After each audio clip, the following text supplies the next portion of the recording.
विदर्भामध्ये पावसाचा हाहाकार पाहायला मिळालाय। अनेक जिल्ह्यांमध्ये पूरस्थिती निर्माण झालेली आहे। विदर्भात पावसाचे 4 बळी गेल्याचं कळतंय। नागपुरातील 43 तालुक्यांमध्ये अतिवृष्टीची नोंद झालेली आहे। आजही चंद्रपुरात अतिमुसळधार पावसाचा इशारा देण्यात आलाय। चंद्रपूर भंडाऱ्यामध्ये आज शाळांना सुट्टी जाहीर करण्यात आलेली आहे। तर आज विदर्भामध्ये देखील पुन्हा एकदा पावसाचा इशारा देण्यात आलेला आहे।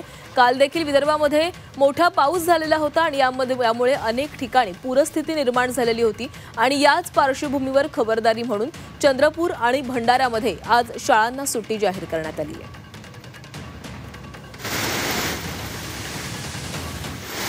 काल नागपूरमध्ये अनेक ठिकाणी पूरस्थिती निर्माण झालेली होती। अनेक नागरिक आपल्या घरांमध्ये अडकलेले होते, या पुरामध्ये अडकलेले होते, त्यांना सुखरूप बाहेर काढण्यात आलं।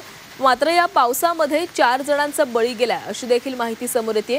मात्र आणि आजही अतिमुसळधार पावसाचा इशारा देण्यात आलाय। विदर्भात पावसाचा हाहाकार पाहायला मिळतोय। चंद्रपूर भंडाऱ्यामध्ये शाळांना आज सुट्टी जाहीर करण्यात आलेली आहे। विदर्भातील अनेक जिल्ह्यांमध्ये पावसाने काल मुसळधारपणे अशी हजेरी लावलेली होती आणि यामुळे अनेक भागांमध्ये पाणी साचलेलं होतं। नद्या नाल्यांना पूर आलेला होता। नदी नाले तुडुंब भरून वाहत होते आणि याचंच पाणी अनेक गावांमध्ये शिरलेलं होतं आणि त्यामुळे अनेक नागरिक अडकलेले होते।